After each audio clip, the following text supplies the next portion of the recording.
watakuja kutuuliza maswali. Tuko na wabunge wengi tukiongozwa na mbunge wa Oljororok. Anaitwa Mheshimiwa Mushera ambaye amekuja pia. Tumpigie makofi kutoka Nyandarua County. Asante, karibu kwa kuja. Asante Kawajiko, waziri wetu, Kraje na Ndenderu muriega. God is good and all the time. Mimi naitwa Mushera, mbunge wa Oljororok. Oljororok ni kule Nyandarua. Mimi ndio niliwapatia huyu commissioner, tumefanya na yeye kazi kule Oljororok for 4 years DCC. Kwanza niseme tumekuja kuzidikisha Kawajiko. Alituambia ako na harambe ya kujenga kanisa. Kawajiko tuko the same committee na yeye ya budget, na tukasema tutakuja ili tuzidikishe yeye, kwa sababu Biblia inasema katika kitabu cha Hagai tuende kule juu kwa mlima, tuende tukuje na timba. Timba kwa Kiswahili ni mbao za kujenga kanisa. Kwa hivyo tumeenda, tumekuja, na najua hii kanisa tutajenga. Mudio wetu Kawajiko mumunyitirire. Vetiguo, we know Rome was not built in a day. Yeye ni kama tu mono, kwa sababu amekuja ile tamu nyingine ameserve tu kakuota. Si ameingia 2021. Hawezi kuwa amefanya mambo yenye mtu ambaye ameenda miaka 5 amefanya. Kwa hivyo mumunyitirire, nyine juu ine gwaka kiaba mumurere, tondu kiingi guku Mount Kenya ni turi katabia ga kwaga kurera leaders. Unamchagua mara ya kwanza, anafanya kazi, mnamwambia anjafanya, halafu mnamfukuza. Nituonaga kuria kungi andu makerera ki atongoria. Ni mukurera Kawajiko. Kwa waziri ni kushukuru sana kwa ile kazi unafanya. Mumule. Waziri, asante kwa ile kazi unafanya. Unajua raisi anafanya kazi kupitia kwa ministers. Kuna mawaziri wengine wanaweza pewa kazi kuonekane kama raisi hafanyi kazi. Lakini kwa waziri wa security tumeona ile mambo anafanya. Hapigi kelele, anafanya kwa silence, lakini kazi inakuwa mingi. Kuna kama ile kazi ya passport. Umeingia ukapata immigration ikiwa rotten. Kule kwa immigration ulikuwa unaenda una apply passport, unangojea mwaka mmoja. Na unajua tuko na maelfu ya watu ambao wanaenda nje kwa matibabu, thousands of people. Sasa ukiambia huyo mtu angojee passport for 1 year, huyo mtu ni kama unamwambia akufe. Pia tuko na our youth ambao wanaenda kufanya kazi huko nje, ambao wakienda tunapata employment opportunities. Huyo mtu akienda apply passport alafu akose, huyo mtu unamnyima kazi. Kwa hivyo waziri, asante sana kwa hiyo kazi. Tunajua pia una sort out ile maneno ya good conduct na pia maneno ya police reforms. Najua report imetoka, wewe ndio uta implement. Endelea kufanya kazi. Mimi si mnabii, lakini nitasema mbele iko sawa. The future is bright. Endelea kwa hiyo kazi. Mungu awabariki na asante sana. Haya, Mheshimiwa Mushera, tuko na mheshimiwa mwingine ambaye akamaga muruthe ikarire njege. Igosho. Ushasikia hiyo? Akamaga njege ikarire, akamaga muruthe ikarire ke. Etagwo Mheshimiwa Jerry Maina, mbunge wa Kirinyaga Women. Tumpigie makofi jameni. The clergy, waziri, wabunge wenzangu na Ndenderu muriega. Bwana asifiwe. Ndaigua Kawajiko uga ninga magamiruthi jikarire njege na ndanahenania.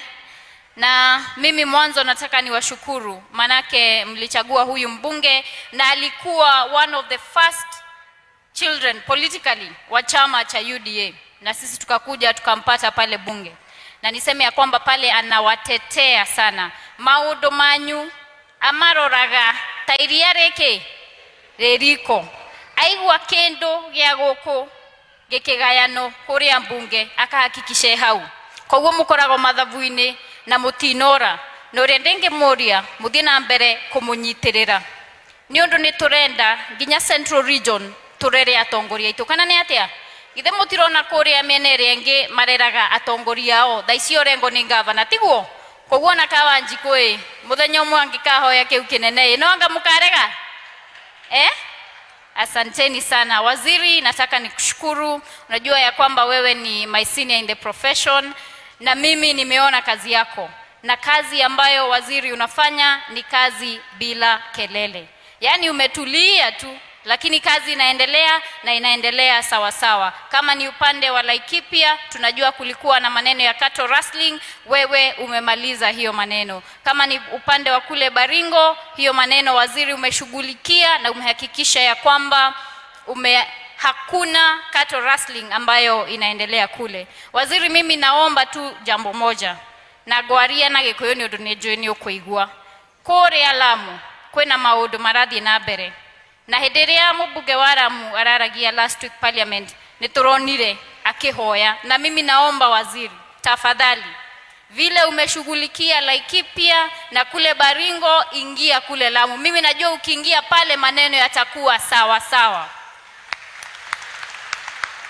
No mothe tokire guku ni undu nitumwendete na nitwendete mbunge wanyu na tokire twake kanitha uyu wanyu. Asanteni sana, Mungu awabariki. Dadi kire nyagande mageithie. Ni mureshara kunywa iria ria miruthi. Karibuni sana. Ati wanasema kamerodhi iria. Mheshimiwa Jane Kagiri, mjumbe wa kutoka Laikipia, karibia ndio tuharakishe. Na aria matahikanĩtie mũndũ ũngĩenda namba anyoneka andũ imwana cia kanitha. Kai moto Ngai witũ, kai moto ũrĩa tariĩ, nyĩmbo cia Ngai witũ nĩ igongona rĩrĩ muoyo, twahota tia kumuinira twĩ ngombo. Viongozi wetu wa kanisa, waziri wetu wa interior, wabunge tuliokuja nao, wa MCAs wa Kiambu na kanisa yote, Bwana asifiwe. Mungu ni mwema na kila wakati. Mheshimiwa Koiburi daina gethomenyo na nino nyine ukire warigania nani wageria kuina wona ni draina wega ukira ukaona ushindane na waziri ukakaribia waziri. Sasa ukifika hapa imba stanza yako moja, sasa tujue uko sawa kabisa. Leo hii niko na furaha sana kuwa katika kanisa ya Ndenderu na zaidi kuwa katika Kiamba. Waziri, ni vizuri nikuambia ukweli. Nilipofika nilikuambia ni wewe nimekuja kusindikiza. Lakini ile ukweli iko, mimi nimekuja kushukuru watu wa Kiamba. Kwa sababu mimi nilikuwa pande ile ingine. Lakini mliposema nikawa jiko na UDA, nilianza kufunga virago zangu pole pole na nikaingia UDA na nikachaguliwa kule Laikipia. Mimi ndiye mama county kule Laikipia na ama mimi ndiye wa Muratha wa Laikipia. Na leo ni vizuri pia nitoe apology ya Mheshimiwa Muratha. Hasikii vizuri, kwa hivyo hajaweza kufika hapa, lakini ameniambia niwaambie anawapenda sana na ataendelea kuwafanyia kazi vile inavyotakikana. Waziri, kwangu nataka kukushukuru. Na nikushukuru kwa sababu hawa wabunge wanaweza kukwambia siku anapeleka mtu pahali, siku anatoka Laikipia. Lakini kwa sababu ya kazi yako mzuri, siku hizi nafika Nairobi bila kushughulika kurudi Laikipia. Juu kitambo tulikuwa tunaingia gari kukuja Nairobi, tunaambiwa mtu ameuliwa, tunaambiwa ng'ombe zimeibiwa. Siku hizi tunalala kama watoto kule Laikipia. And for that I want to tell you thank you very much, na uendelee na hiyo kazi mzuri. Waziri, juu tumeambiwa tusiongee sana, I just want to tell you, continue being the Moses from the Bible. Keep leading us in the right direction. Moses alitengeneza sheria za kibibilia, endelea kutengeneza hizi zetu za nchi. Kule kwa passports, kule kwa cattle rustling, maliza kila mtu. Be an Abraham, remain faithful, because your job is not easy. But with God you're going to make it through. Be a David, utapatana na Goliath. Kule kwetu Laikipia tulikuwa tunaambiwa ni cartels huwa zinaamua ni ng'ombe gani zitaibiwa. You have been able to fell that Goliath. Pia kule Lamu, ingia huko upatane na yule Goliath ako huko. Above all, be the Joshua. Lead us to the promised land where we will be peaceful Kenyans, security itakuwa mzuri. And finally, be a Daniel.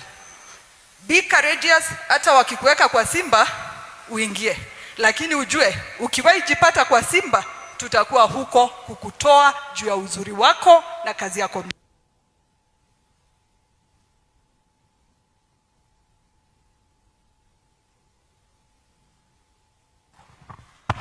Kororia, mbunge wa Gatondo North akifuatwa na mbunge wa Gatondo South.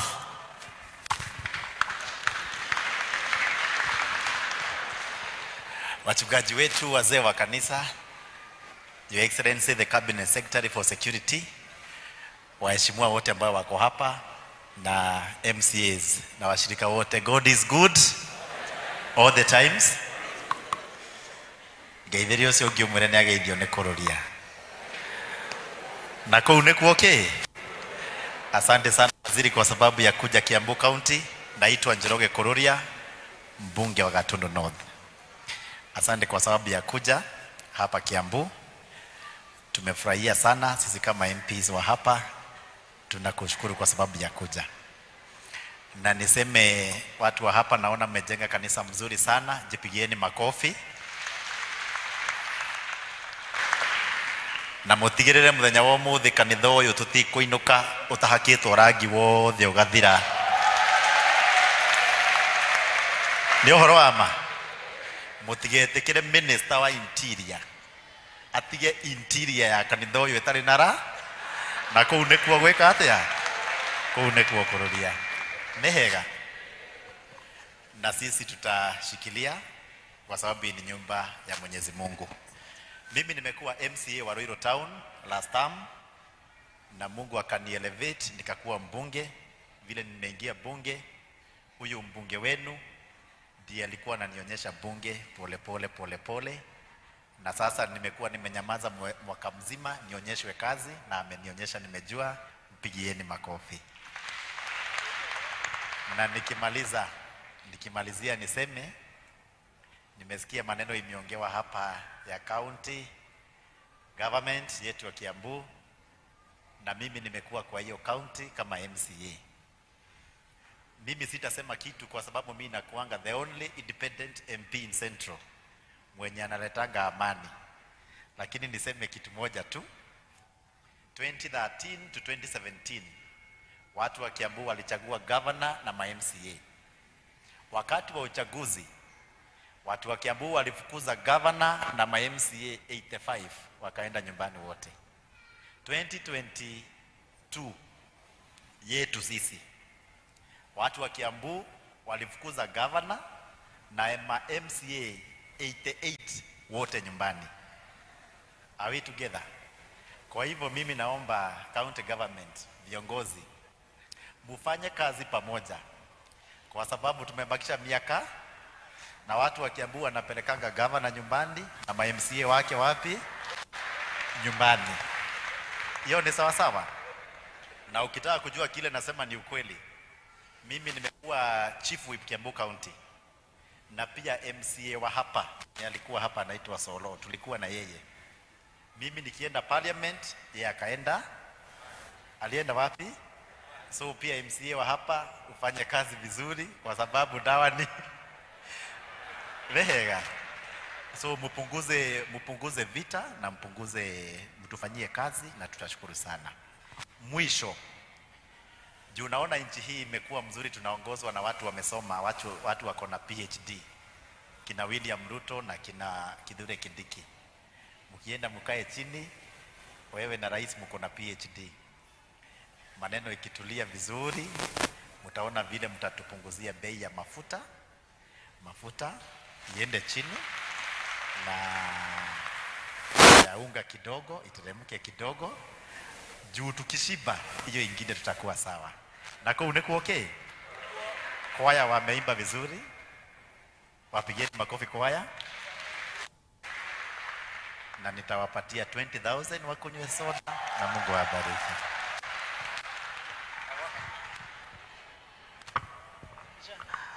Mheshimiwa Koimburi, karibia.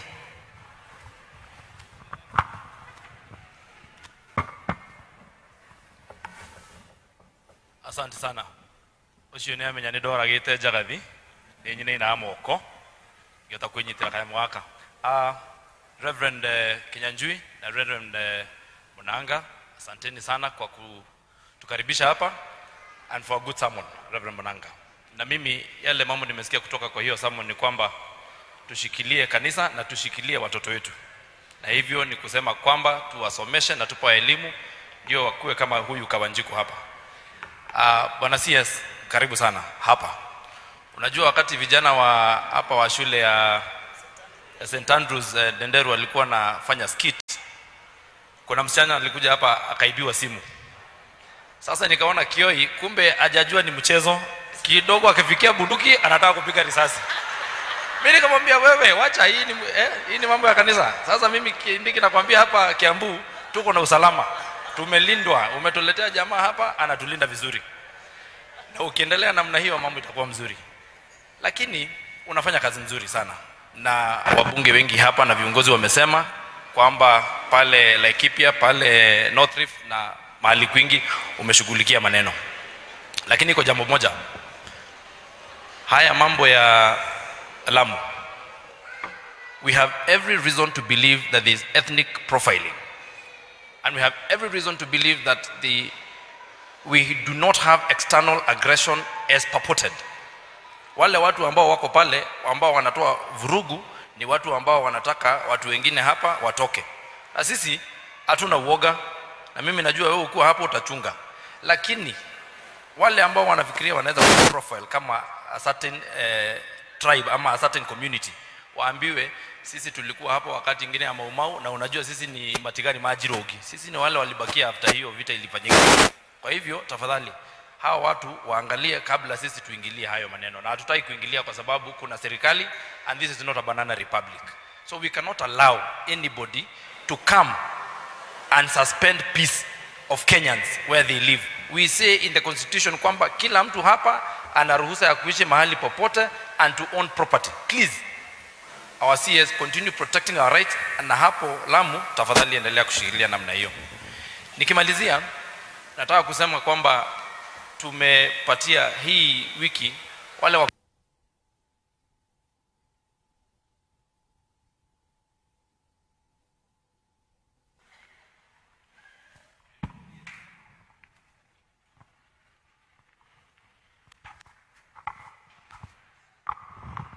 pole kidogo samahani. Nilikuwa nasema juma hili wakulima wa majani chai watapata bonus. Na ni vizuri kwa sababu serikali hii imetusaidia. Lakini wale wakulima wa kahawa bado wanahangaika. Zile cartels ni maneno ya hapa, maneno yako pia. Mshirikiane na ule deputy president vile alipewa kazi na anang'ang'ana tuhakikisha kwamba wale wakulima na wako hapa wengi wanahangaika sana. Hawana pesa na wanaona wale wengine wakipeleka pesa nyumbani wanaumia. Mambo ya kamati ya magavana, nimeona kuna msukumano kwamba kuna pesa ya road maintenance fund levy. Sasa unajua watu wakubwa wakipatiwa chakula na kuna watoto, tumewapatia bilioni zaidi ya 400. Sasa hii kidogo 15 wanataka kuja kunyang'anya hata ile wamenyang'anya MCAs. MCAs wanadai pesa ya Ward Development Fund, iko ile ya Constituency Development Fund, iko ile ya kutengeneza barabara. Tafadhali hawa magavana na council ya governors tuangalie waachane na hiyo pesa. Na sisi kwa sababu sisi ndo tunagawa ile fedha, hatuwawezi kuwapatia. Hata wakiimba huko usiku mchana hatutaweza kufanya hivyo. La mwisho, Bwana Kindiki, hii county ya Kiambu kuna mambo imetuingilia ya kitu inaitwa Gwatadai. Wale watu wanasema ati ni wa Kikuyu, ati wako na maneno ya sheria ya Kikuyu, sijui utamaduni, sijui kitu gani. Wanafanya mambo ya ajabu sana.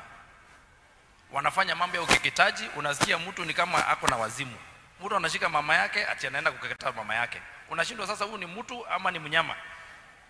Sasa sisi tunaomba wale watu ambao wako hapa, tafadhali, na kanisa tunawaomba, tafadhali msaidie vijana wetu watoke kwa hii maneno.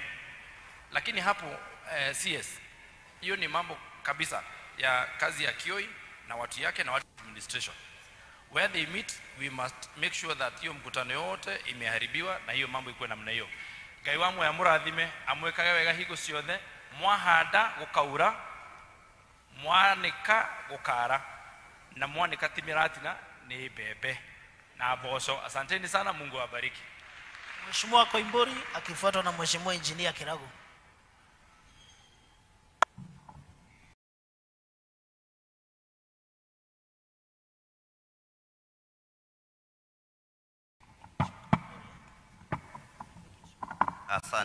Asante sana Mheshimiwa Kawanjiko, the clergy CS wetu Profesa Kindiki, wambunge ambao tumeambatana pamoja nao kuja katika ukumbi huu ambao ni kanisa letu la ACK.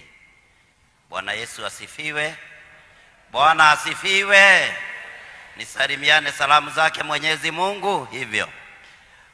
Yangu yatakuwa machache sababu ya muda. Kama majina yangu ni kama vile mmeambiwa, naitwa George Koimburi Ndongo, mbunge wa Juja. Bwana CS, tuko na furaha sana kushiriki pamoja na wewe hapa Kiambu. Na kama vile unavyojua ni kwamba Kiambu ni pahali ambapo tunawahitaji sana nyinyi ma-CS. Hasa wale mlipewa nafasi na His Excellency William Samoei Arap Ruto kutoka hapa mlimani. Your Excellency Kindiki, tafadhali CS, ningeomba watu wa mlima, sababu wanawatazama nyinyi ma-CS wetu, mkubali kushikanisha watu wetu wa mlima, sababu hatutaki kupiga kura mara tena kama kura zetu zimegawanyika. Tunaomba tuwe kitu kimoja, tutembee pamoja, tukifika 2027 tuweze kuweka kura zetu zote kwa debe moja. Jambo la mwisho, Profesa, hapa kwangu Juja, unajua niko na population na iko kubwa sana. Nimesikia bishop wetu wa hapa akisema ya kwamba Kawanjiko waliongea na yeye ajenge gorofa ya shule, lakini ukweli ni kwamba zile pesa huwa tunapata za CDF ni pesa kidogo sana, na ningeomba tu mtusaidie pale mnapoketi chini pamoja na His Excellency William Samoei Arap Ruto, muweze kutusaidia tupewe pesa kulingana na wingi wetu. Jambo lingine, kumbuka tulipeana kura zetu zikiwa mingi sana hapa mlima. Ningeomba wabunge wenzangu, tukifika pale bungeni tuweze kusukuma hii jambo ambalo tunasema ni ya one man, one shilling, one vote. Tumeumia sana. Watoto wetu hawapati basari ya kutosha sababu tuko wengi. Tukitaka kujenga makanisa tunashindwa, tukitaka kujenga mashule tunashindwa. Jambo la mwisho ni hiyo, umesikia muogoro wenye uko hapa Kiambu. Ujue gavana wetu tulimpea kura na sisi tumeshirikiana vizuri na ma-MCA hawa, lakini hii mambo ya mtu kufanya kazi peke yake ndio tunalaani kabisa. Tungetaka gavana akuje pamoja na ma-MCA na wabunge na viongozi wetu wote wa county, tuweze kufanya kazi tukiwa kitu kimoja. Kwa hayo mengi ambayo nimesema, mbarikiwe sana. Tumesema tumekuja hapa kufanya mambo ya interior, na sababu uko hapa tutakuunga mkono, tukusukume, tuhakikishe kanisa limekamilika hili. May God bless you.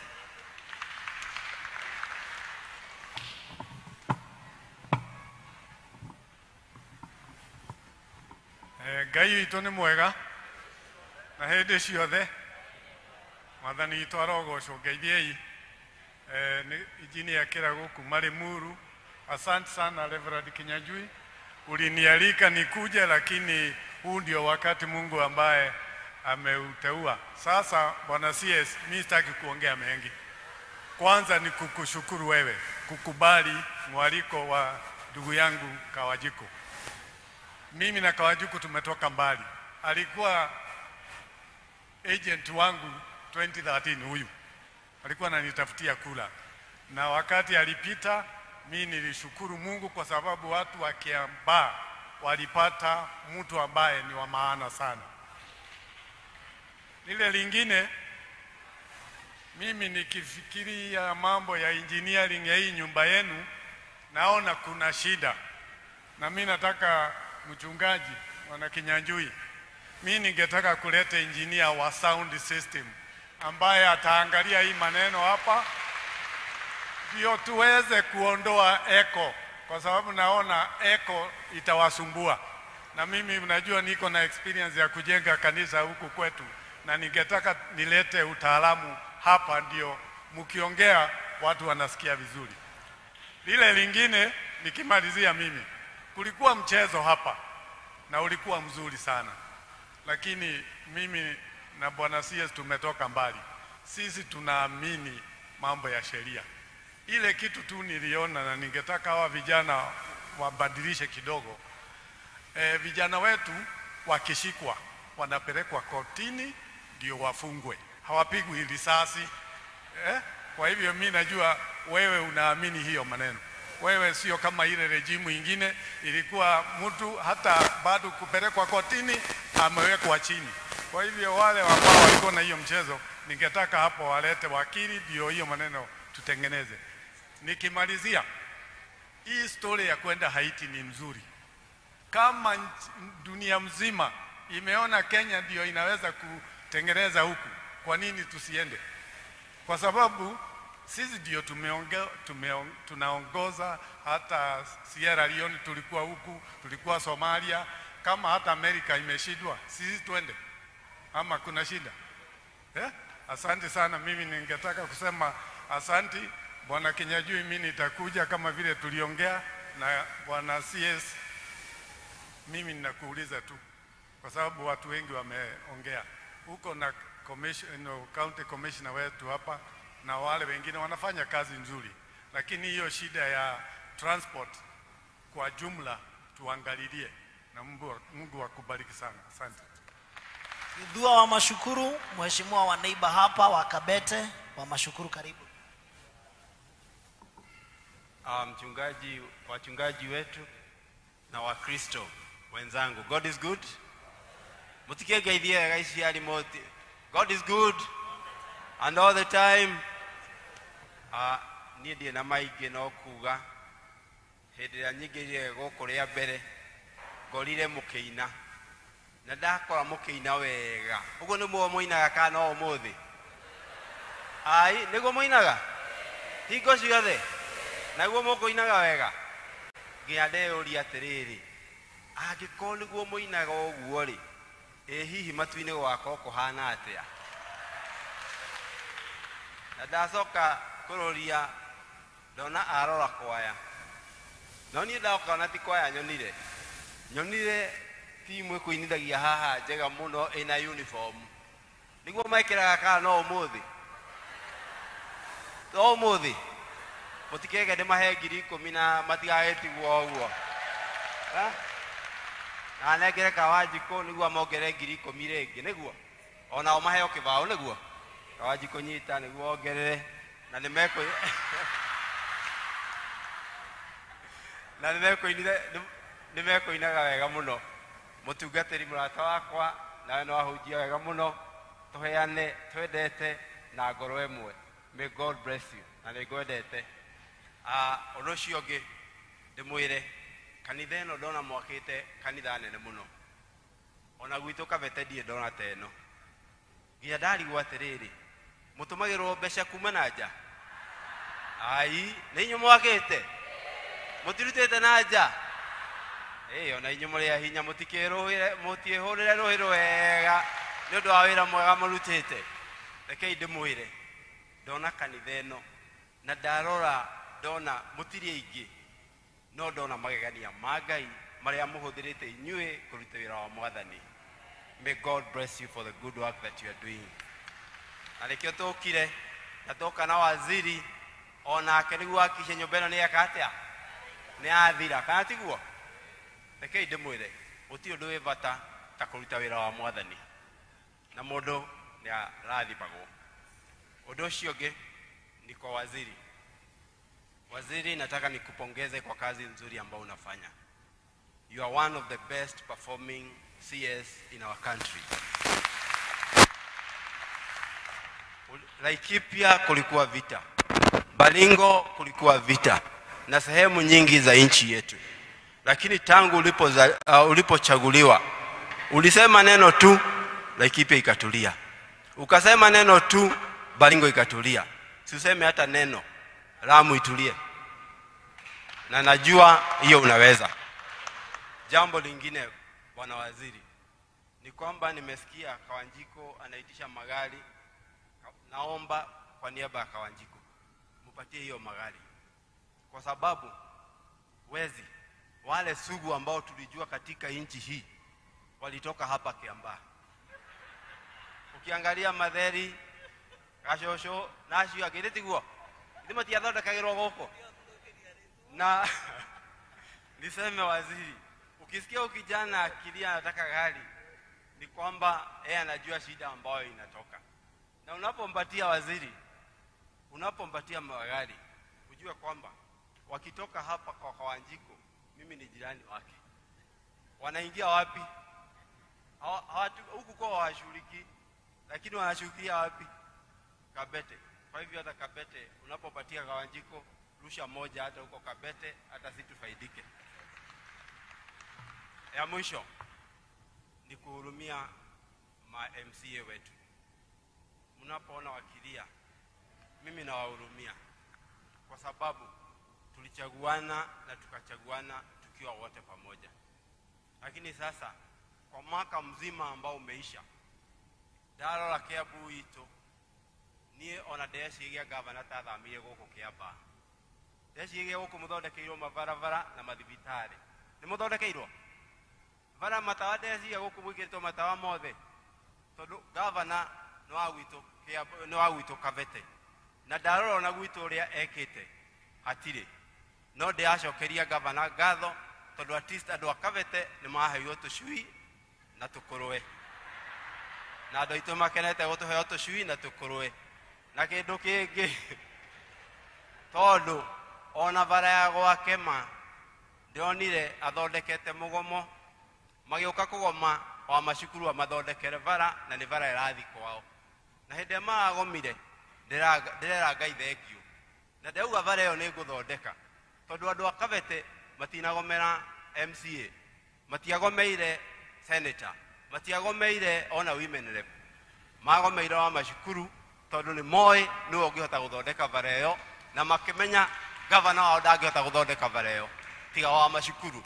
Na koguo na ndiramioya, na thaa ici na inyue president wito William Samoei Ruto ni araheire mbeca cia guthondeka bara iyo, na niramirekirwo.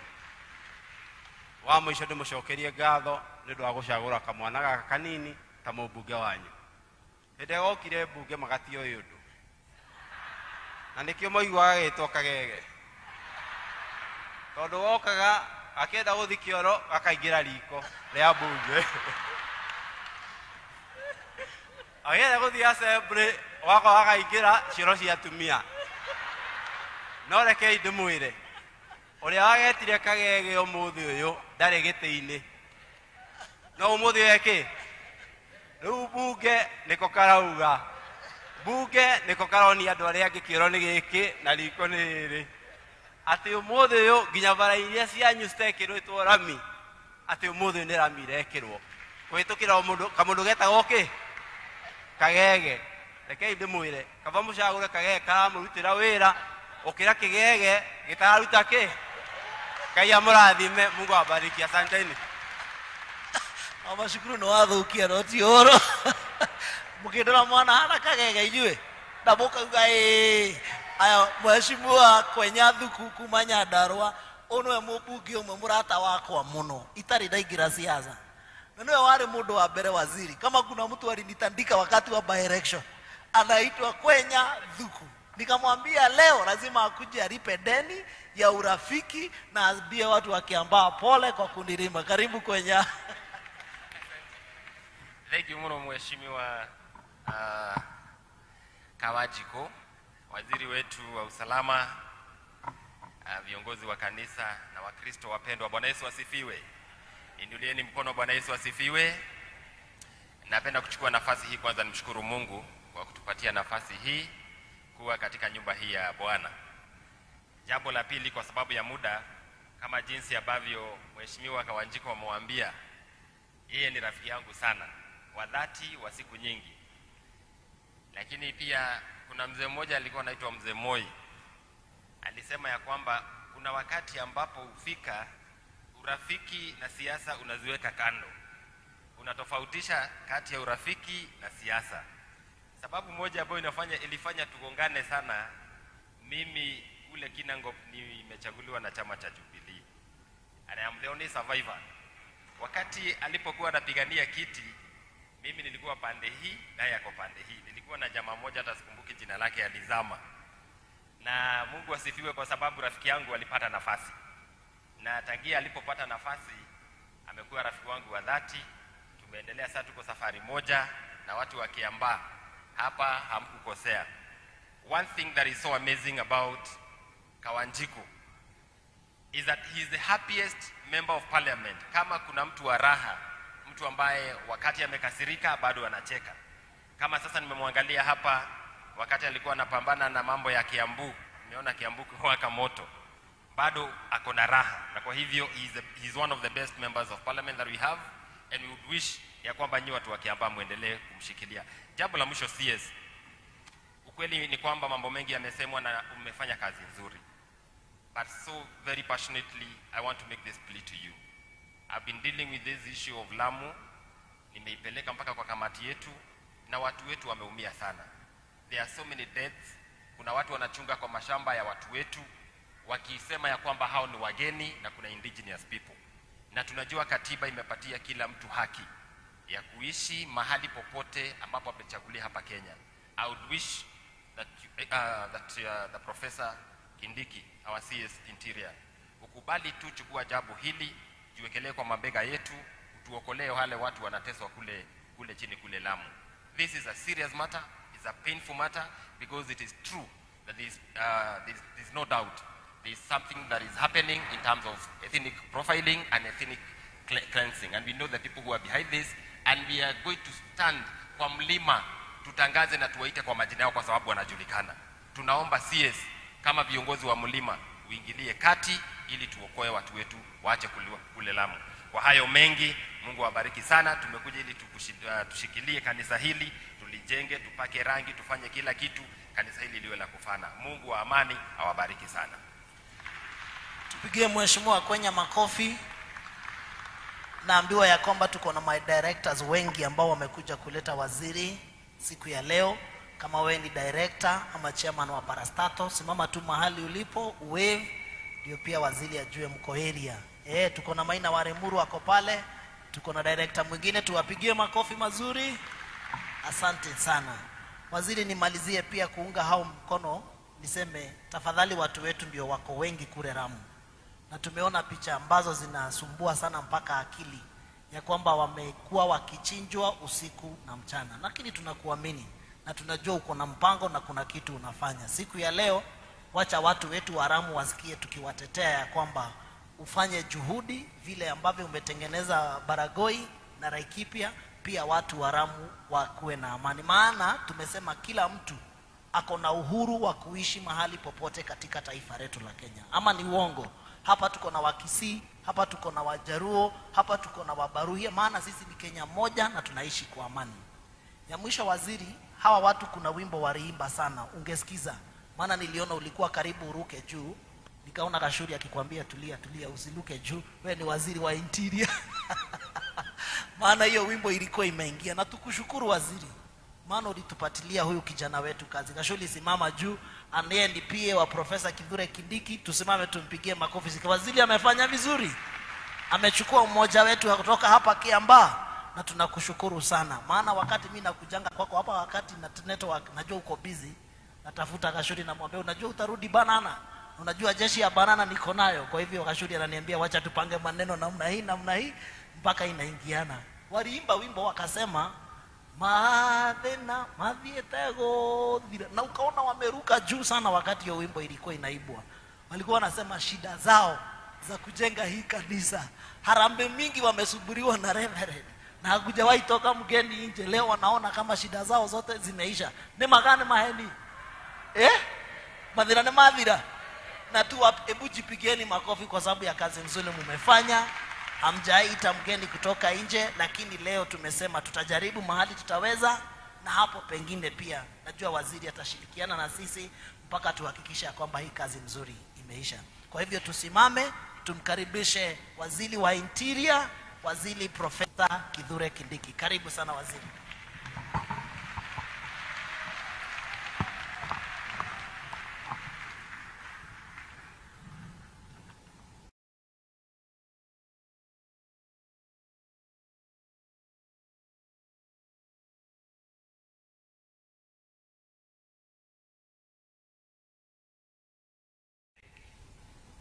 Madhani ya gosho gaine mwega edesho the amen. Kwa sababu ya muda, kwanza kabisa nashukuru kiongozi wa kanisa hili Reverend Kinyanjui, ni msimamizi wa ACK katika eneo hili. Vile nashukuru mhubiri wa leo. Asanteni sana kwa kutukaribisha hapa na kutuhubiria vizuri.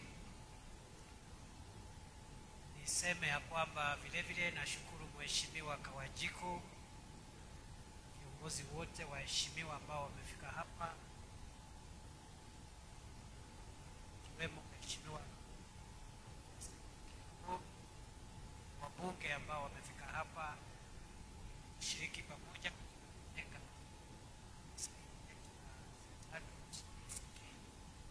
Ndenderu. Najua ile kazi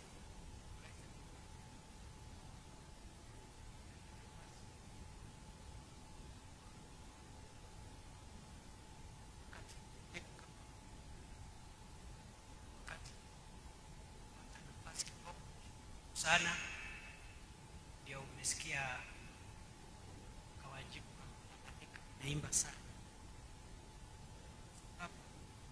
I get this guy opportunity.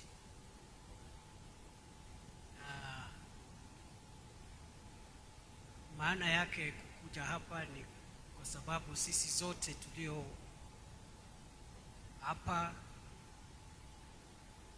fanya kazi mbalimbali,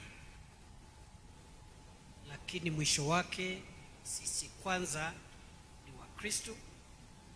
Mambo yale mengine tunafanya inakuja baadaye. Kwa hivyo kazi ya leo ni kazi ya kusaidiana na kanisa hili ili wakamilishe mahali pazuri ambapo wamepanga kujenga.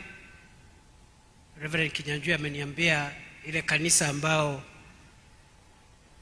walikuwa wakiombea ilianza zamani 1975. Na mimi nishukuru wazazi wetu ambao walijenga hilo kanisa, kwa sababu lilisaidia na likakuwa mahali pa kushiriki kwa miaka hiyo kama 30-40. Nishukuru Wakristo wa kanisa hili kwa sababu kama vile nimeambia Reverend Kinyanjui, wale waliolijenga ile kanisa walikuwa na maono, kwa sababu iliweza kuhudumu miaka hiyo 30, miaka 40. Lakini sisi ambao ni Wakristo wa hapa tuko na maono hata zaidi, kwa sababu nikiangalia jengo hili wakati litakamilika, mimi naona ya kwamba litatumika kwa zaidi ya miaka 200, miaka 300. Kwa hivyo niwashukuru kwa kujinyima pesa zenu, mali yenu, ili kujengea Mungu mahali pazuri. Na hiyo ndio pia mambo ambayo tumehubiriwa na mhubiri wa leo. Jambo la pili, Mheshimiwa Kawanjiko, kuna yale mambo ameomba hapa ya Kiambaa na wale waheshimiwa wengine vile vile, na nikiwa hapa nataka niseme ya kwamba ile ombi ambalo mheshimiwa na wale wengine wameomba tutatekeleza. Na huyu Kawanjiko sijui ameenda wapi, uko area. Huyu Kawanjiko ni mheshimiwa na kiongozi mzuri, is a good leader.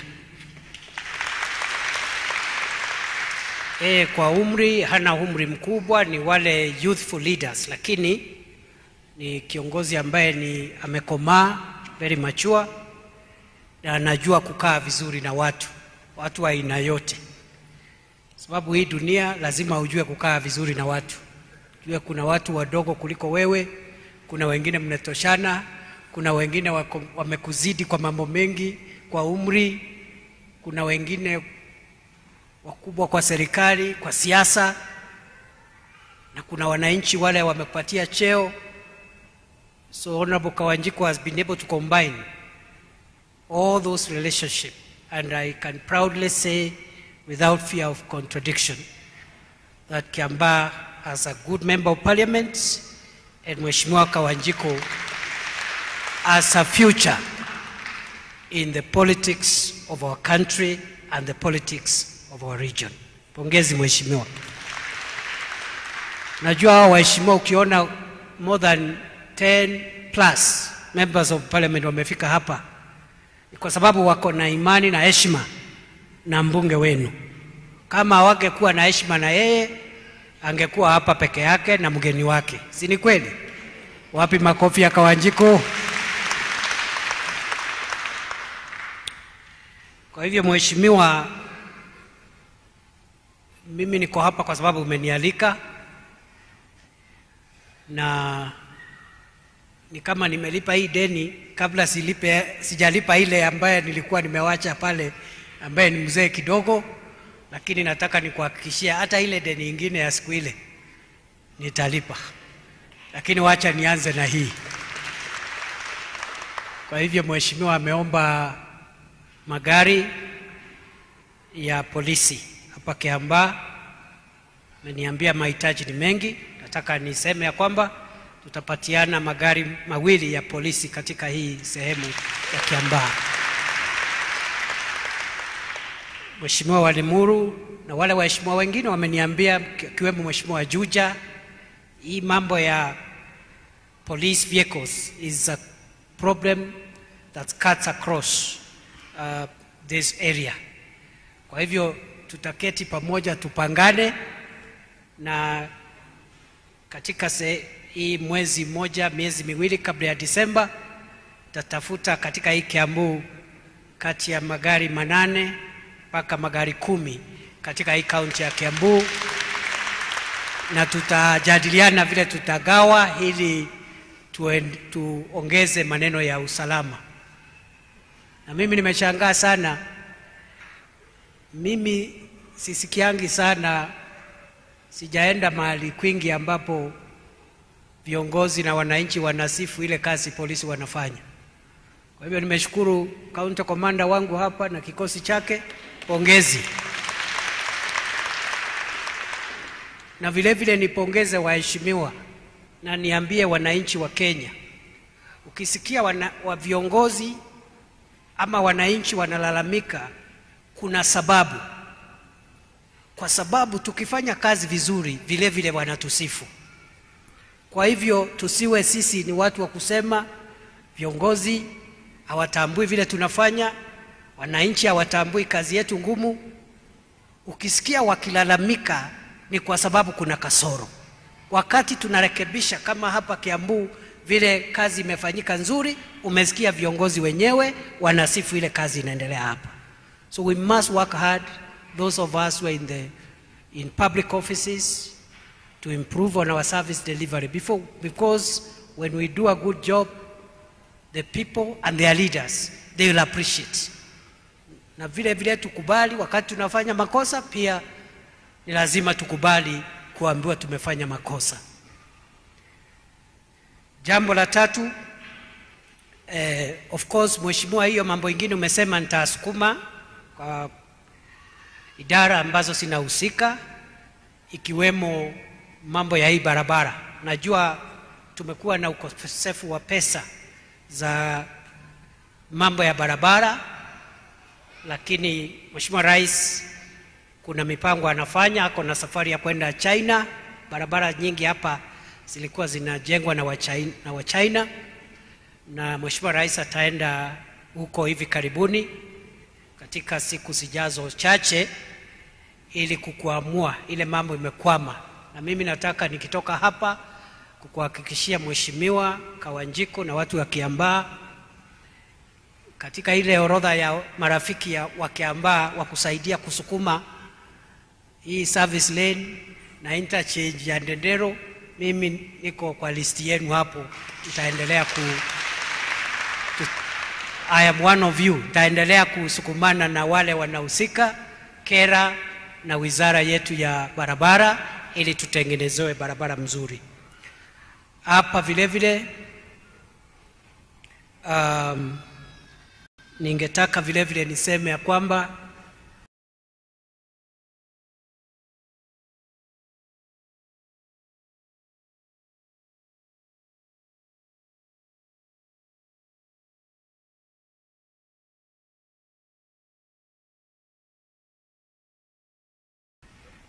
Mheshimiwa ameng'ang'ana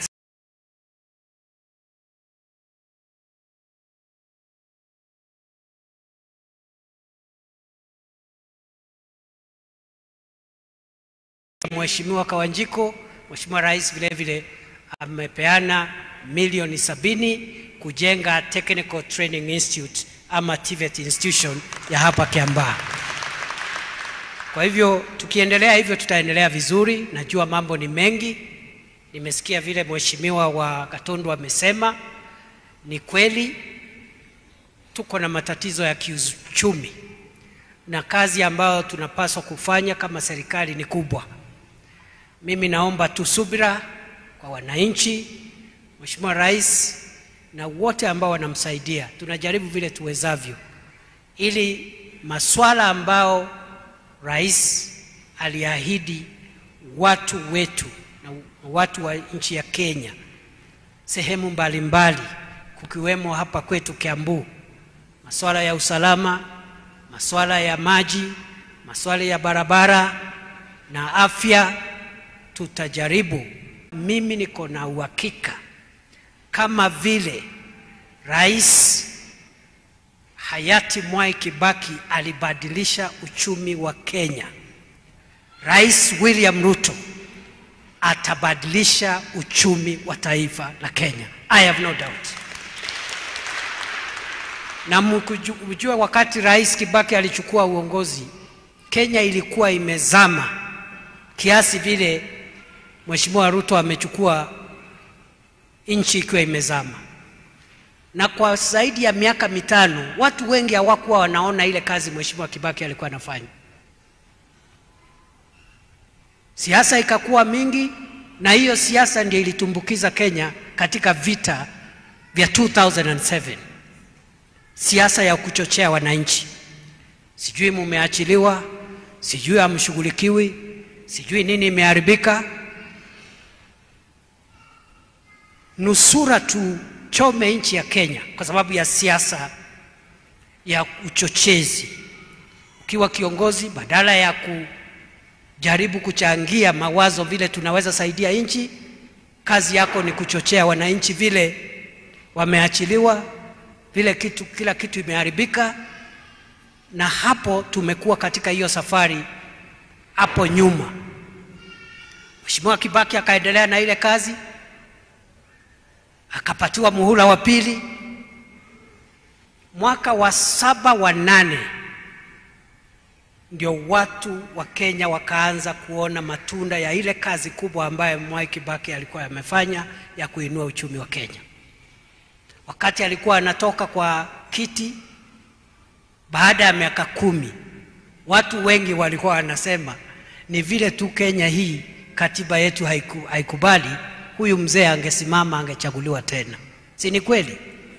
Kwa hivyo mimi nataka niwahakikishie kwa niaba ya serikali, mimi niko na imani ya kwamba Rais William Ruto atabadilisha uchumi wa Kenya. Na hii makali ya uchumi ambayo imeumiza wananchi, it's just a matter of time, itaisha.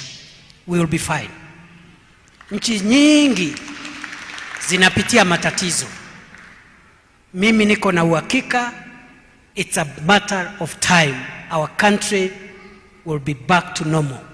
And we appreciate that the people of Kenya are passing through hardship.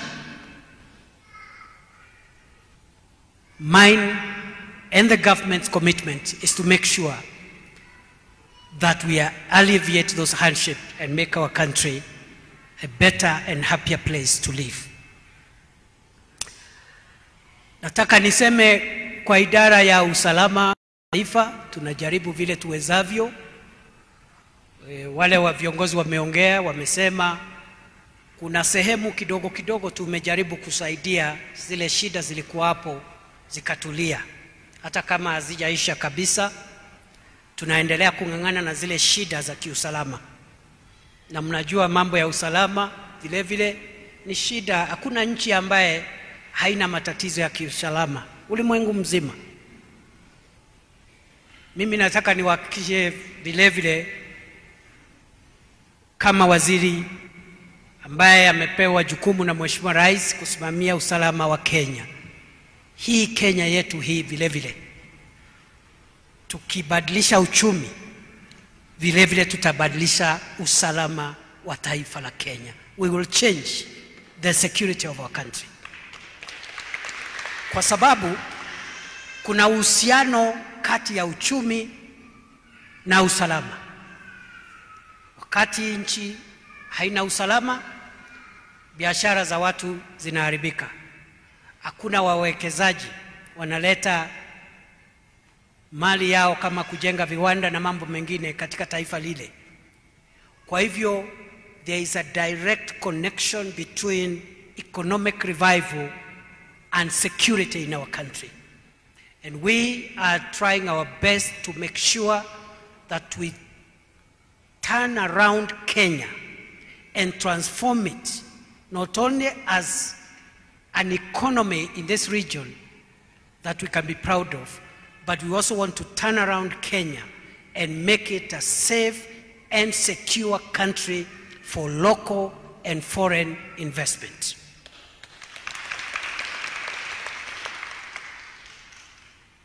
Kwa hivyo bado tuko na kibarua. Kule North Rift kuna watu walikuwa wanahangaisha watu, tunaendelea kukabiliana nao. Tumefika tu kiasi kama 70-75%. Kuna kazi bado imebaki. Laikipia na kule kwingine bado hatujamaliza. And we are going to finish the work. Mheshimiwa Rais alisema wakati alikuwa anaomba kura ya kwamba serikali hii ambayo anaongoza ndio itakuwa serikali ya kwanza kupigana, kumaliza na kuangamiza tabia potovu ya wizi wa ng'ombe na mauaji ambayo yanaletwa na wakora ambao wanaibia ng'ombe watu wa Jamhuri ya Kenya. And the work that is remaining, we will complete it. And we know what to do. We know what is remaining. We know where the gaps are. We will overcome that problem.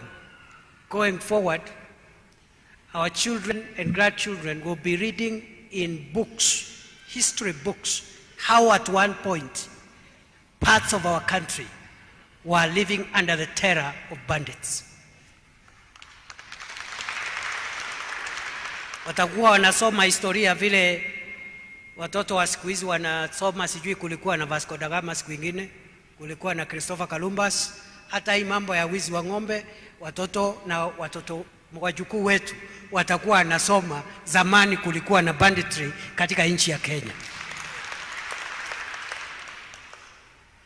niseme vile vile tuko na matatizo mengi ya usalama wetu, ikiwemo mambo ya madawa ya kulevya, mihadarati, pombe haramu. Tunaendelea kupigana na hiyo vita kwa sababu hatungetaka kupoteza kizazi kizima cha watoto wetu, na tukiendelea vile tunaendelea, tusipofanya bidii tutapoteza kizazi kizima, na kesho hatutakuwa na watu wa kuchukua hatamu za kuendeleza taifa mbele. Wakulima, walimu, wanasiasa, wazazi hawatakuwemo kwa sababu ya hii shida ya mihadarati na pombe ambaye ni pombe haramu. Vile vile hapa sana sehemu hii ya Kiambu, sehemu za Murang'a, tuko na wahalifu ambao wanajificha katika mila na utamaduni wetu, kujaribu kueneza itikadi potovu na itikadi ya kuharibu usalama na udhabiti wa nchi yetu. Nataka niseme ya kwamba katiba ya Kenya inatambua utamaduni. Siku ya Jumanne tumetangaza ile ambayo ilikuwa inaitwa Moi Day zamani. Siku hizi tumesema tarehe 10 mwezi wa 10 tutakuwa tunasherekea kila mwaka siku ya utamaduni wa watu wa Kenya, na pale Bomas kutakuwa na sherehe kubwa ya kusherekea utamaduni wa jamii mbalimbali za watu wa Kenya. Kwa hivyo nataka niseme hivi ya kwamba serikali hii haina shida na utamaduni wa jamii yoyote ile, ikiwemo jamii yetu ya Wakikuyu na jamii ya watu wa Mlima Kenya, jamii za watu ya Pwani, jamii za watu ya Nyanza, jamii zote zile zikiwemo jamii za magharibi, mashariki, kaskazini mwa nchi. We respect culture. Article 11 of our Constitution recognizes culture, the collective culture of the people of Kenya, and calls on the state to promote positive cultural attributes across the country. Lakini vile vile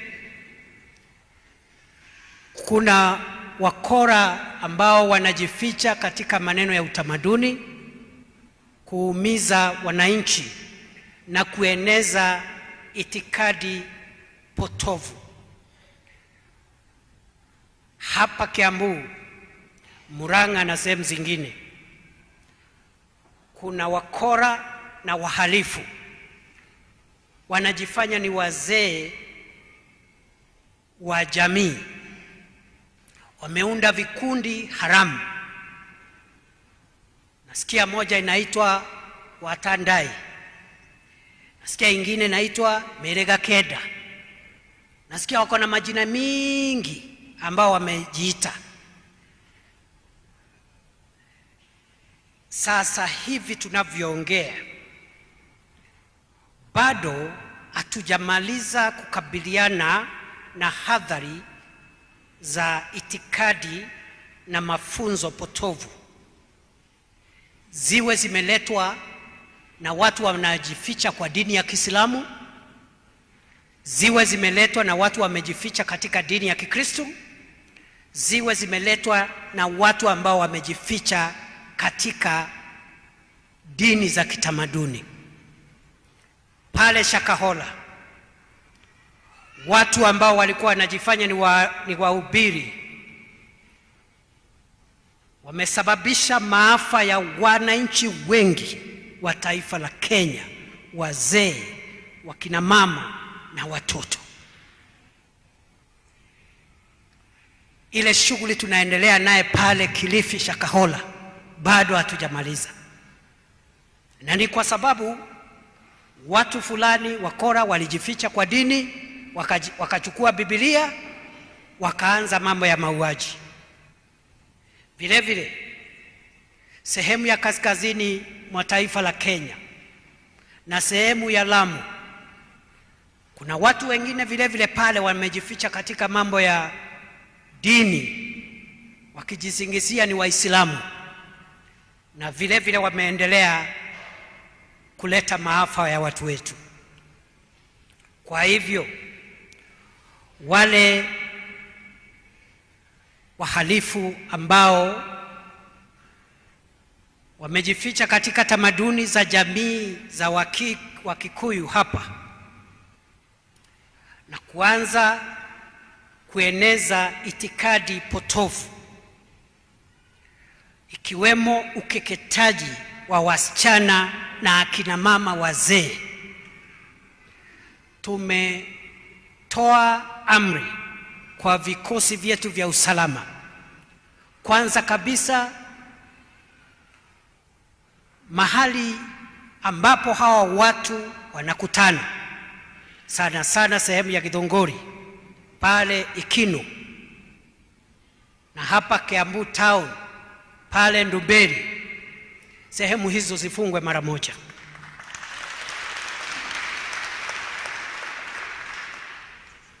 Jambo la pili, najua uchunguzi unaendelea, tulianza wiki hii, na najua viongozi wengi baina ya wale viongozi wa hiyo Watandai na hiyo Meriga Kenda wameandikisha taarifa. Baada ya uchunguzi kumalizika, wale wote ambao ni viongozi wa hayo makundi haramu waingie jela.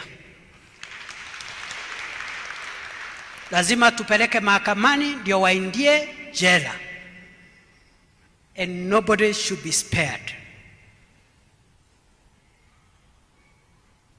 Niseme, we are not fighting against culture.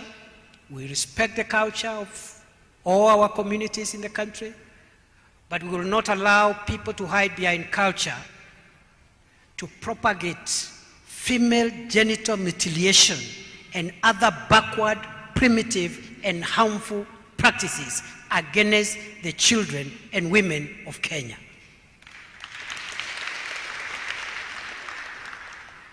Hiyo mambo ingine ya utamaduni iendelee, lakini mambo ya kuvunja sheria, kukeketa akina mama, hiyo katiba imekataa, sheria ya Kenya imekataa.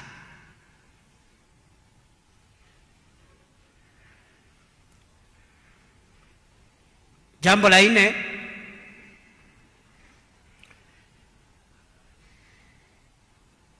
Umoja wa Mataifa umeidhinisha nchi ya Kenya kutoa ama kuchangia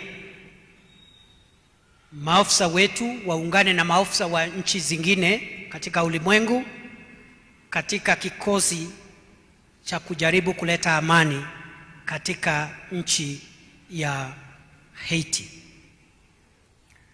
Mheshimiwa Rais alikuwa amekubali hilo ombi wakati alihudhuria mkutano wa Umoja wa Mataifa kule Marekani, na nchi ya Kenya imeambiwa iwe iongoze, lakini hii itakuwa operesheni ya kuleta amani kule Haiti ambaye ni chini ya mwavuli wa Umoja wa Mataifa.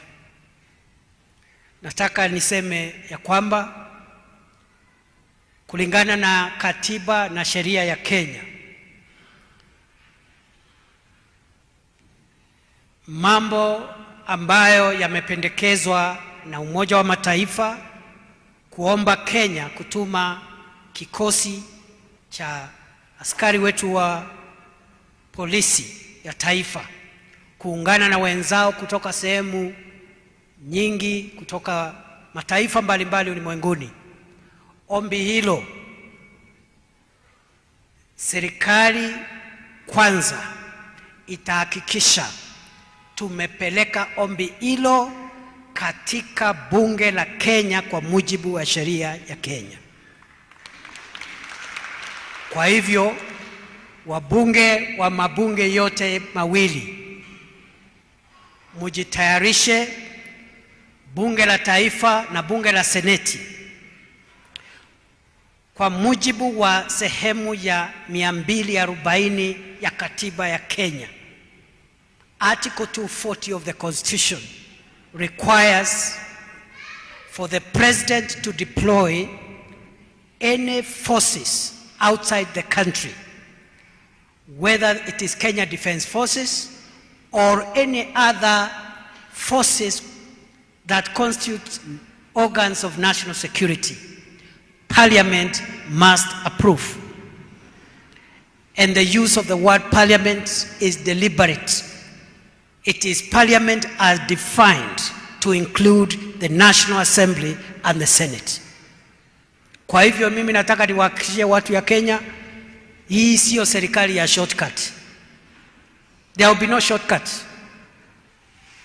Ni heshima kubwa Umoja wa Mataifa kuuliza Kenya kuchangia katika amani ya mataifa mengine, kwa sababu sisi zote tuko nchi tofauti, lakini sisi ni wanadamu, tuko na dunia moja ya kuishi. Na hii sio mara ya kwanza nchi ya Kenya kuchangia katika amani ya mataifa ya kigeni. Kenya contributed significantly to the bringing of peace during the transition in Namibia, 1989-1990. In 1993, Kenya participated in the UN peacekeeping mission in Sierra Leone. In Liberia, Kenya also participated. In Somalia, the same. In Congo, the same. So this is not the first time that Kenya is doing this.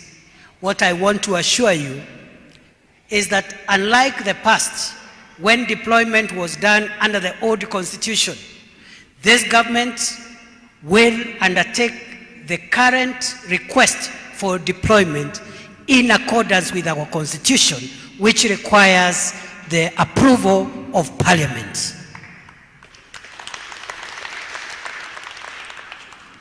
Na msiwe na wasiwasi. Tumejipanga vizuri. Bado tuko na matatizo kidogo kidogo ya kiusalama, lakini wale polisi ambao tutapeleka tutahakikisha kwamba hatutahujumu usalama wetu wa taifa. Tumejipanga vizuri. Nimesikia bado kuna shida sijui Lamu. Mambo ya Lamu nitaongea tu saa hii. I just want to assure you as the minister responsible for the security of our country that our deployments of officers in Haiti will not in any way affect our programs, our resolve, and our commitments to make sure that we defeat all the enemies of our security across our country. Kwa hivyo msiwe na wasiwasi. Unajua hata hatujasema ni maafisa gani tutapeleka huko. Na unajua kazi kama zile tunafanya pale Northeastern ama North Rift ama Lamu, sio kila afisa wa polisi anaendanga huko. Sio kama tunaelewana. Ni wale wameenda training ya hali ya juu. Na sio wengi, atupeleki watu wengi kule. Sio maelfu, sio hata mamia, watu kidogo. Lakini wamefanyiwa mafunzo maalum ya kukabiliana na magaidi na wahalifu sugu. Na hao ikifika hapo wanajua vile kufanyana na hao watu. Na hawaongei. So there is a difference between general policing na specialized units that deal with serious threat to national security. Those ones are intact. Tuwezi gusa hao. Hawa ni wakukamatana na hawa magaidi. Na mulisikia amiri jeshi mkuu alisema kwa hawa magaidi mambo ni mangapi? Mambo ni mangapi? Mambo ni magana. Wawachane na ugaidi, si ndio? Wasipowachana na ugaidi wahame Kenya. na wasipohama Kenya tuwasafirishe ama namna gani waende ile safari. Lakini sio hiyo safari, nafikiri hawatafika. Wakienda watapiga kona hivi ndio waingie jehanamu. Sio kama tunaelewana. Kwa sababu mtu ambaye anaua akina mama, mtu ambaye ananyonga watu na kuchinja watu kama mbuzi, huyo sio mtu wa kufanya mjadala na yeye. Na wengine wamejihami. Mimi nataka nipigie saluti maafisa wetu ambao wanakabiliana na hao wahalifu sugu. Wengi wao wamepoteza maisha yao katika sehemu hizo. Na vile nimesema, wale ambao wanahusika katika hiyo kazi maalum hawa hatuwezi guza, hata tutaongeza. Lakini tuko na maafisa wengine ambao labda tunaweza reorganize, tuone wale ambao tutatuma kule ndio pia wapate international exposure, because we also want our officers to get global exposure. It's a great honor for the country.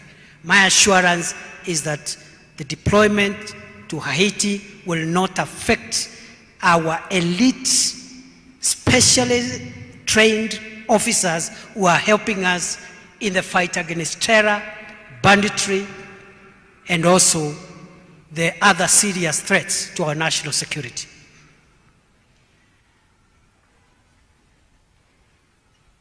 Nakubaliana nikimalizia na waheshimiwa ambao wamesema ya kwamba uhalifu ambao unaendelea pale Lamu ni uhalifu ambaye lazima serikali itumie rasilimali zote zilizomo kukomesha mara moja. Wiki hii nitateremka pale Lamu. Kabla niteremke pale Lamu, na unajua siendi pale kutembea, naenda kukaa pale. So hii wiki baadaye nitateremka pale Lamu kukaa pale, na sio tu kukaa, ni kumaliza ile shida.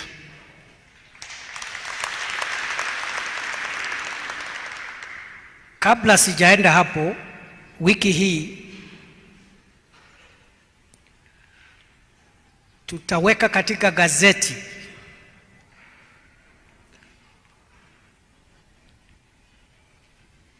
orodha ya washukiwa wakuu wa ugaidi ambao uchunguzi wetu umeonyesha wao ndio wapangaji wakuu wa mauaji ya wananchi pale Lamu. Na tutaomba wananchi wale wako na habari ambayo itatusaidia kuwapata wale watu, watupatie habari, na tutatoa zawadi maalum kwa habari zozote ambao itatusaidia kushika kati ya watu 17 na 19 ambao ni washukiwa wakubwa wa kupanga mauaji pale Lamu. Wengi ni raia, wengine ni raia wa kigeni kutoka nchi jirani ya Somalia, wengine ni raia wa Kenya ambao wamekubali kuuza nchi yao kwa sababu ambazo hatuelewi. Na wote ambao tutawatangaza majina yao wajisalimishe katika kituo cha polisi, katika kambi ya jeshi, ama ofisi ya chifu, ama ofisi nyingine ya serikali ambayo iko karibu, ili tuwatie mbaroni, tuwapeleke mahakamani. Na wasipojisalimisha tutawatafuta, tutawapata, na tutawafanya vile inatakikana wafanywe. Sijui kama tumeelewana. We have identified the planners, the ringleaders of the atrocities in Lamu County, serious and dangerously armed criminals who have been hiding in Boni Forest, unleashing terror on innocent people, using all manner of excuses, using religion as an excuse, others using historical injustices as an excuse. The days of those terrorists and those who have been planning the massacres in Lamu are numbered. We are going to neutralize every last one of them. Wakati tutatangaza, ule mwananchi ako na habari, anajua mahali huyo mtu wako, atuambie. Wale watu wazisalamishe, na wasipozisalamisha tutawatafuta. Tukiwapata tutamalizana na hao. Ni hayo tu kwa sasa. I just want to request members of parliament and other politicians not to politicize political security issues. Just leave it to us. We'll resolve the issue. It's not political, because the person who is killing others is a criminal. It's not a politician. Na hakuna vile siasa inaweza tumika kuhujumu wananchi wa Kenya. Kwa hivyo mimi nashukuru, tunaendelea kukaza maneno, mashida ni mengi, wakati ni mchache, lakini tunajaribu. Hata ile immigration tumenyorosha kidogo, lakini bado shida haijaisha kabisa.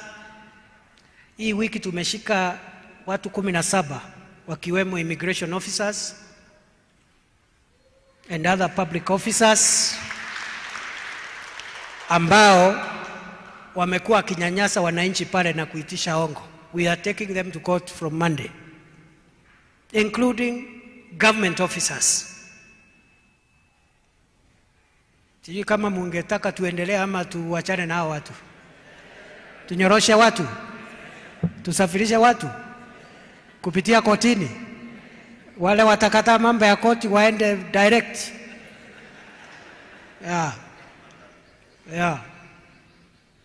Hawa wezi wa passport wanapitia kotini. Wale wamejificha Boni Forest, unajua huko tukipatana huko tutajua vile tutafanya pale. Asanteni sana, nawatakia kila laheri. Acha tuchange pesa sasa. It's always a joy for me to be here.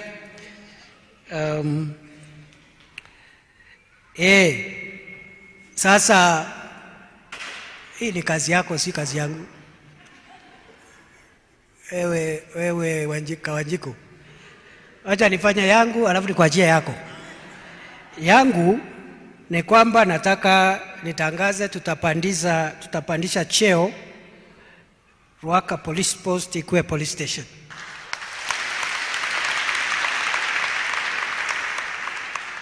Hiyo ingine ni yako. Umeelewa wewe? Alafu utaintroduce senator baadaye tukimalizia, ndio asalamie watu, kwa sababu tumekaa sana. Acha kwanza niombe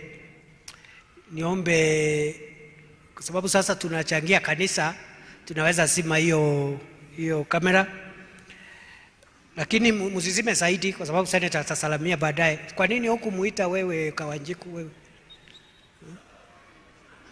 Kwa nini hukuita mtu yako? Si hao ni wageni wako? Shauri yako. Bas, wapi kanisa